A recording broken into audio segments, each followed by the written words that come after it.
तुमने कभी सोचा है कि मुजान अगर गोजो को वन पीस के अंदर डीमन बना देता तो क्या वो मदारा को हरा पाता? मजाक कर रहा हूँ बस। पर सोचने की बात यह है कि अगर मुजान ने पहले दिन ही तांजीरो को अगर पकड़ लिया होता और डीमन बना दिया होता उसकी फैमिली के साथ, तो क्या होता? क्या तांजीरो नेजुको की तरह सरवाइव कर पाता? तो क्या उसके बाद रेनगोकू जिंदा रह पाता? क्या नेजुको इंसान बनी रहती या तांजीरो सबको पहले ही बचा लेता? सोचो जरा जोर से। तो इन सब क्वेश्चन के आंसर देने वाला हूँ मैं इस वीडियो में। आज टोटल 4 स्टोरीज हैं जिनमें से मैं 3 तुम्हें सुनाने वाला हूँ और जो थर्ड स्टोरी है वो थोड़ी सी डार्क है, सो अपने दिल को थोड़ा सा संभाल लेना। सो बिना कोई टाइम वेस्ट किए हुए वीडियो को चालू करते हैं और हाँ, लाइक कर दो वीडियो, क्योंकि इस वीडियो में तुम्हें बहुत मजा आने वाला है। सो इस टाइमलाइन में मुजान जब तांजीरो के घर पे आएगा तब तांजीरो गांव नहीं गया होगा, वो अपनी फैमिली के साथ एक होलसम टाइम स्पेंड कर रहा होगा जब मुजान आके उसकी पूरी फैमिली को खत्म कर देगा। बट इस बार सिर्फ नेजुको नहीं बचेगी। जैसा हमें मालूम है कि तांजीरो नेजुको से काफी ज्यादा स्ट्रॉन्ग है, तो वो नेजुको से पहले ही रिकवर कर जाएगा और अपनी फैमिली की इस हालत को देखकर वो थोड़ा सा सदमे में आ जाएगा और नेजुको की हार्ट बीट सुनकर वो नेजुको को लेके भागेगा, सेम जैसा रियल स्टोरी में हुआ था, जिसके बीच में वो गियो को थोड़ा जल्दी ही मिल जाएगा क्योंकि वो डीमन है, थोड़ा ज्यादा फास्ट है, तो नेजुको के होश आने से पहले ही वो गियो से मिल लेगा। अब ध्यान से सुनना कि तांजीरो अभी अभी डीमन बना है, उसे अपनी शक्तियों के बारे में कुछ आइडिया नहीं है, उसे ये भी नहीं मालूम कि वो है क्या, उसे ये तक आइडिया नहीं है कि डीमंस क्या होते हैं। तो जो गियो है हमारे वाटर हाशिरा, वो तांजीरो को एक नॉर्मल डीमन समझ के शायद सेकंड्स में मार देंगे और नेजुको को एक इंसान समझ के थोड़ा सा सोचेंगे और थोड़ी देर बाद जब नेजुको को होश आएगा तो उसे भी मार देंगे। अब इसके बाद क्या होगा? डीमन स्लेयर्स का बुरा टाइम शुरू हो जाएगा। अब तांजीरो के मरने के बाद नेजुको और इनोसुके जब मिलेंगे तो वो दोनों मर जाएंगे ड्रम डीमन के हाथों, क्योंकि उन दोनों के बीच में कोई कोऑर्डिनेशन नहीं था और ड्रम डीमन सक्सेसफुल रहेगा इन दोनों को मारने में। जिसके बाद नंबर आएगा रेनगोकू का, जो मुगान ट्रेन में बहुत ही आसानी से मारा जाएगा क्योंकि इस बार रेनगोकू को 2 डीमन से लड़ना है और अकाजा इजीली रेनगोकू को हरा देगा और हमारे रेनगोकू का फिर से डोनट बन जाएगा। जिसके बाद ये मौत का नंगा नाच बंद नहीं होने वाला।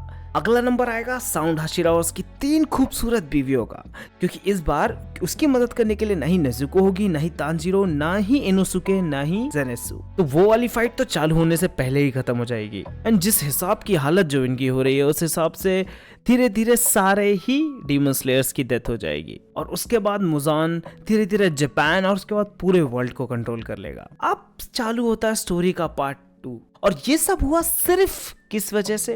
क्योंकि ग्यू एक गुड लिसनर नहीं था। अगर ग्यू थोड़ी सी तांजीरो की बात सुन लेता और उसे नहीं मारता तो स्टोरी कुछ ऐसी होती। अब इस स्टोरी के टाइमलाइन में ग्यू तांजीरो और नेजुको को जिंदा छोड़ देता है, जिसके बाद टाइमलाइन बड़ी नॉर्मल सी जाती है। बस फर्क ये पड़ जाएगा कि जो मिशंस दिन में हुए थे वो सारे रात में होंगे। कि तांजीरो को अभी तक यही बताया गया है कि डीमंस को सनलाइट बहुत ज्यादा हार्मफुल होती है और उससे मर जाते हैं, तो वो ड्रम डीमन और सारे डीमंस को जिनको भी दिन में मारने गए थे उन सबको मारने के लिए रात में जाएंगे। या हो सकता है जेनेसु एक डब्बे में रख के तांजीरो को साथ में ले जाए, जिसके अंदर तांजीरो जेनेसु और इनोसुके को दोनों को बचा लेगा ड्रम डीमन से रात के टाइम पे, जहां उन दोनों को ड्रम डीमन मारने ही वाला था। इसके बाद स्टोरी नॉर्मल कंटिन्यू होगी, जिसके बाद टाइम आएगा मुगान ट्रेन का। बट जब तांजीरो, नेजुको, जेनेसु और इनोसुके स्पाइडर डीमन से लड़ने जाते हैं, जहां तांजीरो फर्स्ट टाइम अपना सन ब्रीदिंग यूज करेगा। हाँ, इस टाइमलाइन में भी तांजीरो का मेन ब्रीदिंग स्टाइल वाटर ही रहेगा स्टार्टिंग में, बट उसके बाद तांजीरो को अपनी मेमोरीज याद आएंगी और डीमन होने की वजह से उसे ये सारी मेमोरीज याद करने में कोई तकलीफ नहीं आएगी और वो सन ब्रीदिंग बहुत इजीली सीख जाएगा। और अब जबकि उसे कोई स्टेमिना की टेंशन नहीं है तो वो कोई भी स्टेप कितनी भी बाहर कर सकता है, वो सन ब्रीदिंग को बहुत ही जल्दी मास्टर करने लगेगा। तो मुगान ट्रेन में होगा कुछ नहीं। अकाजा से फाइट करते टाइम इस बार अकाजा सिर्फ रेनगोकू से नहीं लड़ेगा, अकाजा लड़ेगा रेनगोकू प्लस तांजीरो से, जिस चीज के लिए अकाजा बिल्कुल भी प्रिपेयर्ड नहीं था। जिस वजह से इस फाइट में अकाजा आसानी से तो नहीं पर काफी मेहनत के बाद हार जाएगा, क्योंकि इस बार भागने के लिए अकाजा के लिए कोई जगह नहीं होगी। तांजीरो डीमन रहेगा तो वो अकाजा को होल्ड कर ही लेगा और वो एट द एंड अपने आप को सेक्रीफाइस करने के लिए रेडी हो जाएगा और जैसे ही सन निकलेगा अकाजा जलने लगेगा। बट ऑन दैट पॉइंट वो सरप्राइज हो जाएगा तांजीरो को देखकर कि तांजीरो को सनलाइट से कुछ फर्क नहीं पड़ रहा है, जिस चीज को देखकर रेनगोकू भी सरप्राइज हो जाएगा और अकाजा ये बात मुजान तक पहुंचा देगा मरने से पहले, जहां मुजान बहुत ज्यादा गुस्सा होगा कि एक अपर मून की डेथ हुई है। अब इस टाइमलाइन में इसके बाद हमें और कोई छोटी फाइट देखने नहीं मिलेगी, क्योंकि जैसे ही एक अपर मून की डेथ होगी और वो भी अपर मून 3 अकाजा, मुजान बहुत ज्यादा गुस्से में आ जाएगा। वो डिसाइड कर लेगा कि यही एक परफेक्ट टाइम है, क्योंकि इसके बाद डीमन स्लेयर्स और ज्यादा पावरफुल हो सकते हैं। वो नहीं चाहेगा कि तांजीरो और ज्यादा पावरफुल हो जाए। तो यहाँ चालू होगा हमारा फाइनल आर्क, जहाँ डोमा को हराएंगे वही क्लासिक शिनोबु, कनाओ और इनोसुके। और इस बार कोकोशीबो को हराने के लिए भी कुछ ज्यादा तकलीफ नहीं होगी, क्योंकि कोकोशीबो से फाइट करने के लिए इस बार है हमारा डीमन तांजीरो, जो एक बहुत ज्यादा बड़ा अपर हैंड बनने वाला है इनके ऊपर। प्लस रेनगोकू और ग्यो लोअर मून्स को संभाल लेंगे, जो है ग्योतारो, ग्योको और हेंतेंकू। जिसके बाद चालू होगी मेन फाइट मुजान के साथ, जो ये डीमन स्लेयर्स बहुत आसानी से जीत जाएंगे, क्योंकि इस बार इनके पास रेनगोकू है, साउंड हाशिरा है, डीमन तांजीरो है जिसको सन ब्रीदिंग आती है, प्लस उसकी डीमन पावर्स हैं। जिसके बाद फाइनल चैप्टर में हम देखेंगे कि ये सब लोग मिलकर मुजान को हरा देंगे। अब बारी है थ्योरी नंबर 3 की, जो थोड़ी सी डार्क हो सकती है, जहां हर स्टोरी में, हर टाइमलाइन में मुजान सबको मार देता है और तांजीरो और नेजुको बच जाते हैं। बट इस बार कुछ अलग होगा। मुजान इस बार सारी फैमिली को खत्म ही कर देगा, ब्लड देके नहीं छोड़ेगा, और सिर्फ छोड़ेगा तांजीरो को। और तांजीरो की हालत देखकर उसे लगेगा नहीं कि तांजीरो बच जाएगा और वो वहां से चला जाएगा। जिसके बाद तांजीरो थोड़ी देर बाद उसे होश आएगा, रिकवर करेगा अपने डीमन फॉर्म में, और वो अपने चारों तरफ ब्लड देखकर भूख लगने लगेगी। वो शायद अपनी पूरी फैमिली खा जाएगा। फन फैक्ट, मुजान जब भी किसी डीमन को कन्वर्ट करता है तो उसके डीमन बनने के बाद उस पे एक कर्स लगाता है, जिसकी वजह से वो डीमन मुजान का गुलाम बन जाता है और उसकी याददाश्त चली जाती है। तो अपनी फैमिली को खाने के बाद तांजीरो की याददाश्त वापस आ जाएगी, जैसा नेजुको के साथ हुआ था। नेजुको पहली बार में तांजीरो को नहीं पहचान पाई थी, उसकी याददाश्त आने में थोड़ा सा टाइम लगा था। यहाँ तांजीरो अपनी पूरी फैमिली को जब खा रहा होगा तो वो एक मुजान का ज्यादा अमाउंट ऑफ ब्लड कंज्यूम कर लेगा, क्योंकि मुजान सब लोगों को अपना ब्लड देकर ही मारता है, क्योंकि लोग उसका ब्लड नहीं संभाल पाते। अपनी भूख कंप्लीट करने के बाद वो जंगलों में जाके पास आउट हो जाएगा, उसे कुछ याद नहीं रहेगा।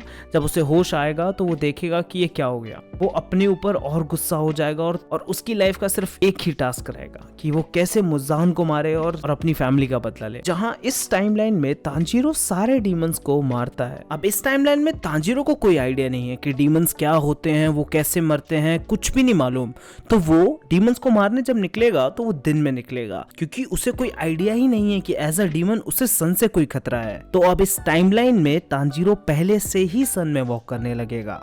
एक चीज, उसने अभी तक कोई ब्रीदिंग स्टाइल नहीं सीखी है। डीमन से लड़ाई करते करते तांजीरो को ये पता लग जाएगा कि उसमें कोई स्पेशल एबिलिटी है, क्योंकि दूसरे डीमंस धूप में नहीं चल पाते हैं। जैसा सानेमी डीमन स्लेयर बनने से पहले डीमंस को धूप में ले जाकर मारता था, वैसा ही तांजीरो करेगा। जिस दौरान तांजीरो को पता लगेगा ड्रम डीमन के बारे में, और उसी तरफ ज़ेनित्सु और इनोसुके भी ड्रम डीमन को मारने आ रहे हैं। यहाँ तांजीरो फिर से आके दोनों को बचाएगा, और ये खबर कि एक डीमन को मार रहा है और जो धूप में चल सकता है, जिसके बाद इनोसुके और ज़ेनित्सु दोनों के दोनों डीमन स्लेयर कॉप्स को ये बताएंगे कि एक ऐसा डीमन है जो डीमंस को मारने निकला है। अब इस टाइम तक डीमन स्लेयर्स के पास एक गैन्या भी था जो डीमंस को खाता था और डीमंस को मारता था। उन्हें थोड़ा सा ट्रस्ट फैक्टर था, तो वो ग्यू और रेनगोकू को भेजते हैं तांजीरो को रिकवर और उसे लाने के लिए, जहाँ रेनगोकू और ग्यू मिलकर तांजीरो को ढूंढ लेंगे और वो उसको ये समझाएंगे कि उन दोनों का जो मकसद है वो सेम है। और द बेस्ट थिंग इस टाइमलाइन में तांजीरो का जो मास्टर होगा वो ग्यो नहीं होगा, वो होगा रेनगोकू, जिसके हिसाब से तांजीरो वाटर ब्रीदिंग कभी सीखेगा ही नहीं, वो चालू करेगा फायर ब्रीदिंग से। रेनगोकू उसका मास्टर होगा तो फायर ब्रीदिंग बहुत ज्यादा जल्दी और आसानी से सीखने लगेगा। इसके बाद स्टोरी वही नॉर्मल पेस पकड़ने लगेगी। ज़ेनित्सु, इनोसुके और तांजीरो साथ मिलकर काम करने लगेंगे और वो डीमंस को मारने निकलेंगे।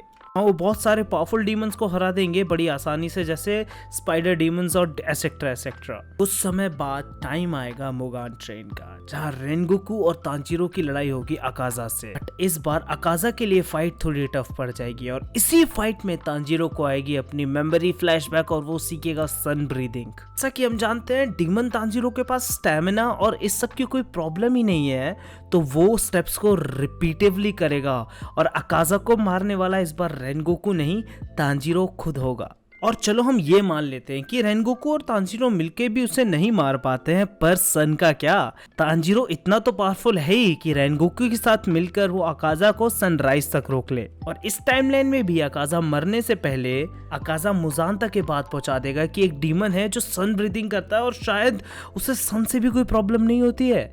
जिस न्यूज को सुनकर मुजान बहुत ज्यादा गुस्सा होगा कि एक अपर मून की डेथ हुई है, बट कहीं ना कहीं उसे खुशी होगी इस बात को सुनकर कि वो जिस सॉल्यूशन का वेट कर रहा है 500 सालों से वो एक डीमन के अंदर है और वो बिना कोई टाइम वेस्ट किए हुए डीमन स्लेयर्स पे अटैक कर देगा। हाँ, फिर से इस बार डीमंस के लिए बहुत ज्यादा प्रॉब्लम होने वाली है क्योंकि इस बार उनके पास अकाजा नहीं है, प्लस डीमन स्लेयर्स के पास रेनगोकू, टेंगेन और डीमन तांजीरो है जिससे सन ब्रीदिंग आती है। इस फाइट में मुजान बिल्कुल भी रेडी नहीं होगा तांजीरो और दूसरे डीमन स्लेयर्स के लिए, क्योंकि इसमें भी जो फाइट्स होंगी वो सेकंड वाली जो थ्योरी थी उसी के जैसी होंगी, बट फर्क इतना है कि तांजीरो इसमें ज्यादा पावरफुल होगा क्योंकि उसने अपनी फैमिली जो खाई थी। यम यम।